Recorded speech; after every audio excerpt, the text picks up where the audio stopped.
చిలిపి లేదు, చింతకాయ పులుపు లేదు.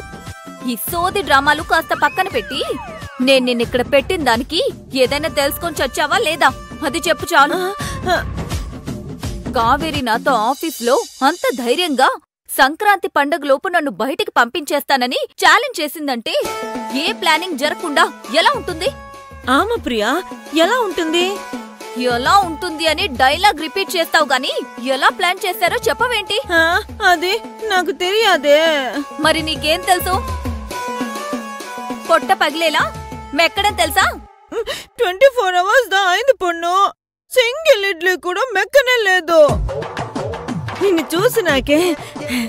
నిన్ను చూసినాగా ఇప్పుడు తింటాలే. నేనేం మాట్లాడుతున్నాను, నువ్వేం మాట్లాడుతున్నావు?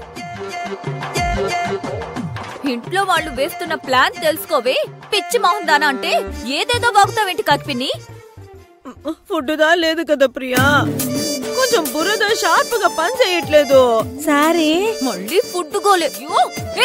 కాకిపిన్ని, అసలు బుర్ర ఏమైనా ఉందా నీకు?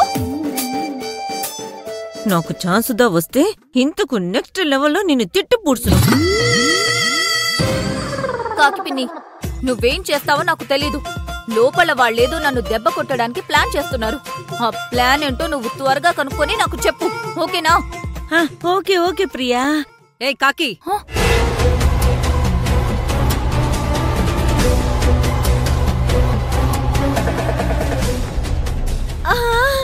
అనే ఏంటి అక్కడ మీ మీటింగ్?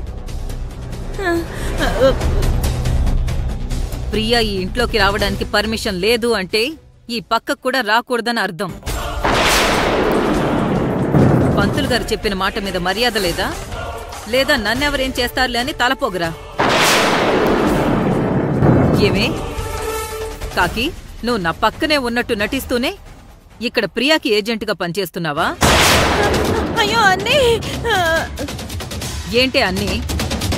నువ్విలా డబుల్ గేమ్లు ఆడుతున్నావని తెలియకే నిన్నింకా ఈ ఇంట్లో ఉండనిస్తున్నాను.